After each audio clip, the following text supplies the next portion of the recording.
Donc, cette vidéo va vous montrer comment être capable donc, de lancer le code du spectromètre directement à partir du code source.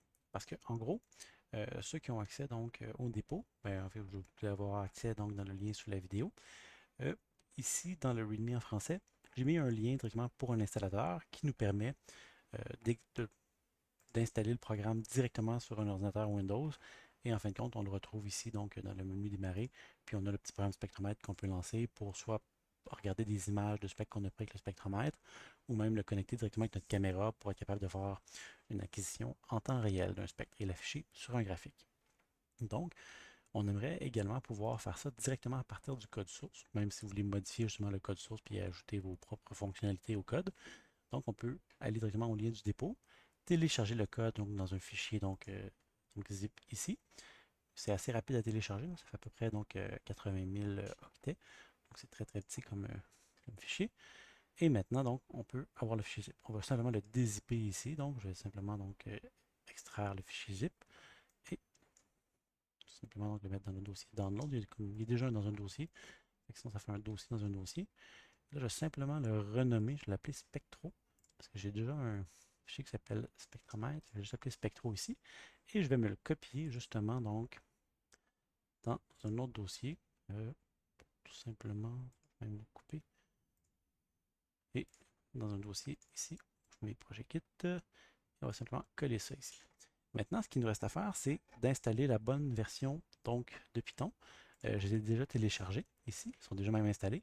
Mais par exemple, pour installer Python, vous allez simplement rechercher Python donc, dans Google. On va retrouver donc la page de python.org et on va aller télécharger la bonne version de Python. En fait, je vous conseille de prendre exactement la même que j'ai, comme ça vous n'aurez pas de pépin pour tout créer. Fait que donc, on va aller dans téléchargement ou download. Ici, on va aller directement donc, dans toutes les all release, donc toutes les versions qui ont été mises à jour. Et moi, ce que j'ai, c'est la version 3.9.7. Il faut revenir probablement en août 2021, fait 3.9.7. C'est exactement la même version que j'ai. Et il faut juste descendre en bas. Et dans les fichiers, ici, il y a un installateur Windows. C'est important, c'est pas toutes les versions donc de Python qui ont les installateurs Windows. Ce sont certaines versions qui en ont. Fait que la 3.9.7 en a une. Je pense que la version Python 3.9, c'est la 3.9.13, la dernière version qui a un installateur. Fait que télécharger l'installateur 64 bits, ce que j'ai déjà fait. Et vous pouvez ensuite donc venir l'installer. Fait que donc installer cette version-là. Moi, je l'ai déjà installée, fait que ça va m'avertir. Donc, c'est comme si j'avais une autre fenêtre que vous pour modifier ou désinstaller. Vous devez avoir l'option donc installation standard, je pense en haut, quelque chose du genre. Et ensuite, en bas, une installation personnalisée. Cliquez sur l'installation personnalisée qui est en bas. Je vais cliquer moi sur Modify juste pour avancer un petit peu plus loin. Vous devriez avoir une fenêtre similaire. Laissez tout cocher tel quel. C'est la prochaine fenêtre. Ce qui est très intéressant, important de faire, c'est de juste l'installer pour tous les utilisateurs. Comme ça, il va installer vraiment dans le gestionnaire de fichiers, donc dans le Program Files, donc la version de Python 3.9. Et là, vous lancez l'installation. Ça va prendre un certain temps à se faire. Moi, je vais simplement l'annuler parce que c'est déjà installé. Ensuite, on va rechercher PyCharm, qui est un environnement de développement. Donc, vous êtes tout simplement tapé PyCharm donc, dans Google et on voit ici que c'est un IDE en anglais, là, en français c'est EDI, pour environnement de développement intégré. Donc, on va simplement cliquer sur le premier lien qu'on a et on va pouvoir, je vais peut-être cliquer directement sur Download, on va pouvoir cliquer sur Téléchargement. Et là, c'est important, PyCharm, il y a deux versions, une version payante et une version qu'on dit donc édition communautaire, là, le Community Edition.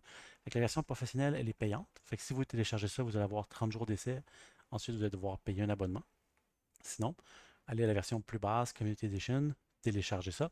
C'est gratuit et c'est vraiment excellent pour coder en Python. Alors, je l'ai déjà téléchargé et déjà installé. Fait que vous faites juste donc, lancer l'installateur de PyCharm Community Edition. Et la seule chose qui est importante, c'est à la toute fin de l'installation, vous allez avoir une fenêtre à cocher qui vous dit, donc un petit instant, je vais continuer, une fenêtre à quelque part qui va vous dire donc permettre d'ouvrir un dossier, je me souviens plus, c'est ouvrir un dossier comme un projet PyCharm Community Edition. Fait que c'est important de vraiment bien cocher ça. Si vous ne le faites pas, c'est pas dramatique non plus, mais c'est quand même quelque chose de pratique.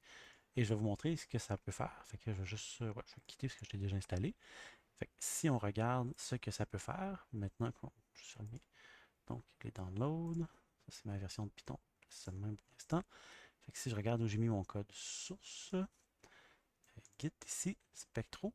Fait que si je fais un clic droit là-dessus, je peux ouvrir le dossier, donc Open Folder, as PyCharm Community Edition Project.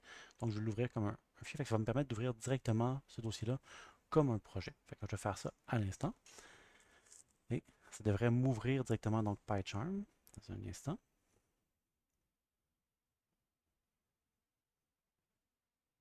Bon, c'est un peu long, là. Je m'excuse, mon ordinateur n'est pas particulièrement rapide. Je vais fermer aussi l'exécutable. On va se mélanger les fenêtres tantôt quand PyCharm va démarrer. Il devrait être... Ah, il est en train d'ouvrir. OK. Oups. Mon erreur était déjà fermée finalement. Donc Open, je m'excuse, j'avais déjà PyCharm qui était ouvert. On va juste le fermer.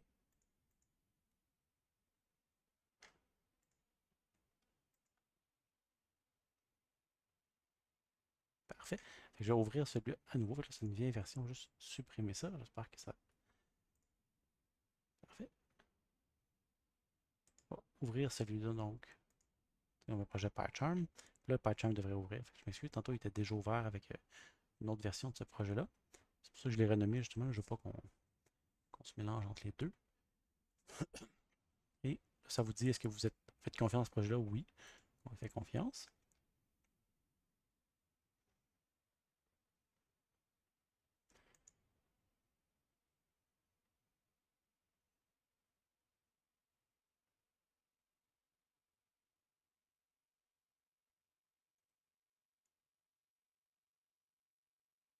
On va juste attendre un petit instant.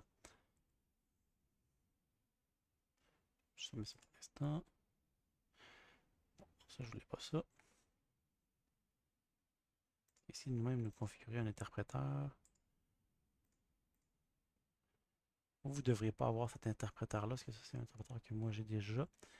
Ok, j'aimerais ça effacer de là.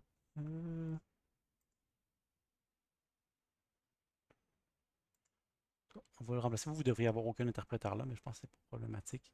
Ici, moi, c'est un vieil interpréteur qu'on va se débarrasser. Là, pour l'instant, si vous n'aviez pas réussi donc à ouvrir avec le clic droit, vous pourriez tout simplement ouvrir PyCharm et faire donc Open Projet et simplement donc considérer votre dossier par exemple et dire ouvrir ce dossier-là comme un projet. Pour l'instant, j'ai mon projet. Tout va bien. Et là, ce qu'on va faire, on va créer un environnement virtuel. Donc, vous devriez donc créer un interpréteur. Fait que vous ne devez pas avoir rien ici. Fait faire clic droit ici, clic gauche plutôt, et on va ajouter un nouvel interpréteur. Et un interpréteur local. Ça devrait nous ouvrir une fenêtre. Et là, ici, donc, ce qu'on va avoir, c'est l'endroit où on va avoir l'interpréteur. Ici, l'interpréteur de base, donc Python 3.9 pour notre projet. Et on devrait juste lancer tout ça. Puis en gros, qu'est-ce que c'est qu'un environnement virtuel? C'est simplement que vous, quand on installe Python, donc par exemple dans le gestionnaire des fichiers, donc Program Files 3.9, l'interpréteur Python, c'est lui qui est juste ici. Fait que c'est vraiment ce fichier-là qui va lancer tout le reste du code et qui va l'exécuter. Sauf que nous, on va vouloir ajouter des librairies. Les librairies de base de Python sont là. Il y a des librairies qu'on va utiliser, par exemple la librairie JSON, mais on va vouloir avoir accès à d'autres librairies. Par exemple, une librairie qui va gérer les images, une librairie qui va gérer l'interface graphique. Et là, il va falloir donc qu'on importe d'autres librairies. Puis en fait, si on a plusieurs projets en Python, on pourrait avoir des librairies qui n'ont pas exactement les mêmes versions en fonction du projet. Puis là, on va avoir des grandes problématiques si on installe toutes ces librairies-là directement dans la version de base de Python. Donc, on va se créer un environnement virtuel qui va nous copier quelques parties de ces fichiers-là, donc ici donc l'exécutable Python, et on va avoir un espace particulier pour installer les librairies. C'est ce qu'on fait à l'instant. Donc en disant qu'on crée un environnement virtuel dans ce dossier-là, c'est là qu'on va copier quelques fichiers. Et on dit vraiment basez-vous donc sur l'interpréteur de Python 3.9, donc qui est cette version de Python. Parce qu'il y en a plusieurs, là, vous voyez, moi j'ai plusieurs versions de Python 3.6, 3.7, 3.9, 3.13. J'ai celle Anaconda, Miniconda. Bref, il y en a vraiment beaucoup, beaucoup. Fait qu'on prend donc la version 3.9. Puis, on va juste lancer donc tout ça pour créer l'environnement. Ça devrait nous faire un fichier juste ici, donc .venv. Fait que si je regarde ici dans Spectro, je devrais voir justement il est en train de se créer. Et là, je crée mon environnement virtuel à l'instant. Puis là, pour l'instant, c'est encore un vieux que j'avais ici, mais il devrait disparaître dans un instant. Ouais, parfait. Puis vous, il devrait apparaître ici. Vous devriez avoir Python 3.9 Spectro comme interpréteur, puisque ça devrait être votre premier techniquement. Sinon, si vous avez déjà Python, ben, déjà PyCharm, vous avez peut-être quelques environnements virtuels. Là. Moi, j'en ai aussi quelques autres à choisir. Mais c'est vraiment lui qu'on veut, donc le 3.9 Spectro. On va attendre qu'il ait terminé ici de compléter la configuration. Et on va ensuite directement installer les bons modules. Parfois, PyCharm va nous lancer une petite fenêtre pour nous dire, par exemple, on va ouvrir main.py, là. Il va nous offrir, parce qu'il va reconnaître PyCharm qu'on a un fichier requirements.txt qui contient tous les modules qu'on veut installer, les bonnes versions. C'est ça que j'ai fait ici. Puis ça, c'est vraiment les versions, par exemple, ce qui va gérer un peu la librairie de calcul numérique, la librairie pour les images, qui contrôle les caméras, la librairie qui contrôle l'interface graphique, donc PyQt5, PyQtGraph pour faire le graphique. On a toutes ces librairies-là que j'ai utilisées donc pour développer le logiciel. Mais fait qu'on peut lui laisser du temps et il va les développer par lui-même. Ou sinon, il y a une autre option aussi pour installer donc toutes les librairies avec les bonnes versions. Parce que les versions sont juste spécifiées ici. Fait comme ça, vous allez avoir exactement le même code que j'ai qui fonctionne. Fait qu'on a la même version de Python. Puis on va avoir le même environnement virtuel. Fait que vous devriez pouvoir utiliser le code directement. Là, je vais juste attendre qu'il ait terminé. Ça prend toujours un petit peu de temps avant qu'il ait terminé son environnement virtuel. Moi, je pense qu'il est fait dans l'environnement virtuel. C'est vraiment PyCharm qui fait quelque chose.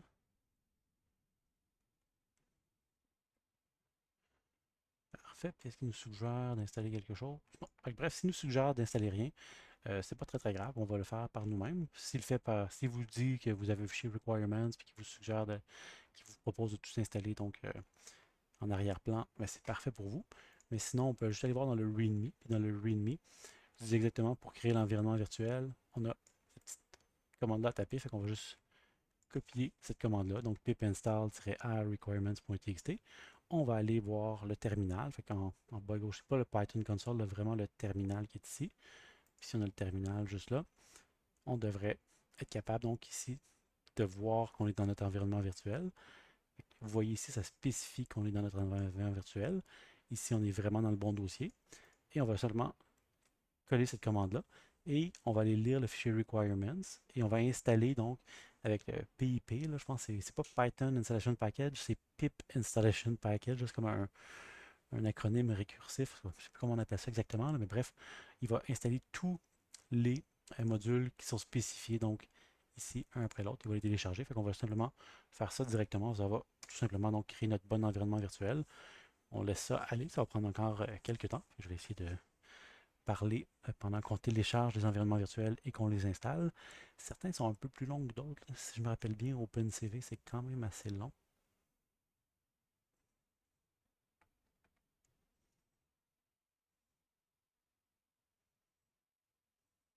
Mhm. Il les a téléchargés, c'est juste l'installation. On va tout simplement attendre qu'il ait terminé. Puis il en installe beaucoup d'un seul coup. Là, des fois, juste ça devrait quand même se faire bien. Puis souvent, si vous-même, vous voulez installer un package, là, je ne vais pas le faire pour l'instant, mais on a l'option de rechercher. Là, ça, c'est vraiment pratique avec PyCharm. C'est ce que j'aime. On peut nous-mêmes aller chercher les différents modules qu'on peut installer. Puis on peut choisir la version qu'on veut. C'est vraiment avec une belle petite interface graphique. Là, je vais vous le montrer dans un instant dès qu'il est terminé, parce que je ne veux vraiment pas mettre à mal l'installation.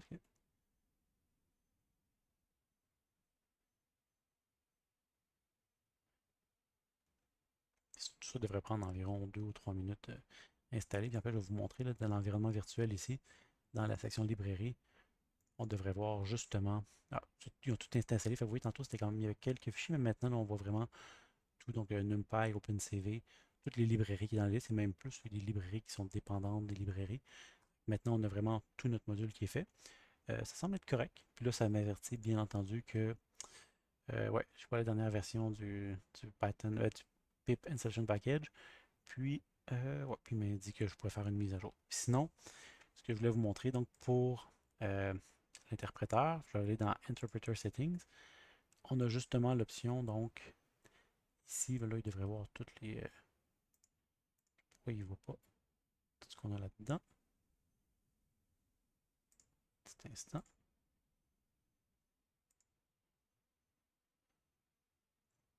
Bon, d'habitude, il devrait le voir, là, tout ce qu'on vient d'installer. Je pense qu'il faut attendre un petit peu que PyCharm repasse dedans, mais on peut nous-mêmes ajouter des interpréteurs de cette façon-là. Par exemple, si je veux ajouter PyQt5, je peux le rechercher ici. C'est sûr qu'il faudrait que je refasse la liste, ça prend un petit bout de temps. Mais je recherche la liste, puis je pourrais chercher un module que je veux installer directement là. Là, je pense que c'est vraiment long pour rien. Ouais, je pourrais chercher puis le dire l'installer, mais c'est déjà fait. On les a déjà installés, il faut juste faire close ici. Je ne peux pas l'installer. Je ne sais pas pourquoi la liste n'est pas à jour ici, mais elle devrait être à jour bientôt. Des fois, ça prend toujours un petit bout de temps avant que PyCharm réalise que tout est à jour, mais on devrait être capable de lancer le code là. Je vais faire ignore pour l'instant, ce qui est vraiment. Je suis vraiment dans mon environnement virtuel, puis tout est là. Il faut juste faire ignore requirements pour l'instant. Parce que je suis pas mal certain qu'il devrait être capable de rouler le code directement. Même si j'ai mis un point d'arrêt par erreur. On va le voir dans un instant si je me suis trompé ou pas. Je pense que c'est juste PyCharm. Le code fonctionne juste PyCharm, il n'était pas encore là, bien entendu. La caméra, j'ai une des caméras qui ne fonctionne pas. Ok, parfait. Donc, ouais, je pense que les deux caméras fonctionnent. Ah, voilà. Ah oui, j'ai une troisième caméra qui est à cause d'OBS qui vient de rouler. Là. C'est bon, qui n'est pas capable. Mais bref, on peut se connecter. Je peux charger un fichier directement. Là, c'est dans le fichier test git. Là, c'est vraiment pas un exécutable, c'est vraiment donc mon interpréteur Python qui lance le code. Fait qu'on peut vraiment donc tout faire ça. Puis là, vous voyez même, j'avais même mis des trucs pour me débugger finalement quand je créais mon code là, qui sont imprimés directement dans le terminal. Là. Mais sinon, c'est vraiment donc le code qui est là. Fait que vous pouvez pouvoir faire tout ce que vous voulez. On peut se connecter aux caméras directement, je pense. Si je fais charger un fichier, je peux connecter la caméra. Ouais, je peux faire une acquisition de la caméra. Là, je vais mettre ma main devant, juste ici. Je peux arrêter, je peux même recharger le fichier que j'avais tantôt. Fait que tout fonctionne. Puis là, vous êtes sûr que vous avez le code. Là. Pour l'instant, je ne vais pas passer à travers tout le code, mais c'est vraiment la mise en place d'être capable. Fait que la clé, c'est de télécharger la bonne version de Python. Je vous suggère PyCharm pour créer l'environnement virtuel. C'est beaucoup plus facile. Puis ensuite, de vous assurer d'avoir donc tout qui fonctionne. Là. Puis là, je pense que je vais juste revenir à l'interpréteur. Ok. Je ne sais pas pourquoi ici je ne vois pas encore tous mes options, mais je pense qu'il faut juste que PyCharm fasse sa mise à jour, mais il n'est pas encore rendu là. Probablement quand je vais rouvrir, il va être là, mais sinon mon environnement virtuel est quand même bien créé. Puis, tout fonctionne. Fait qu'il n'y a pas de problème. Fait que, bref, c'est une autre façon donc de faire fonctionner le code. Je vous remercie. Au revoir.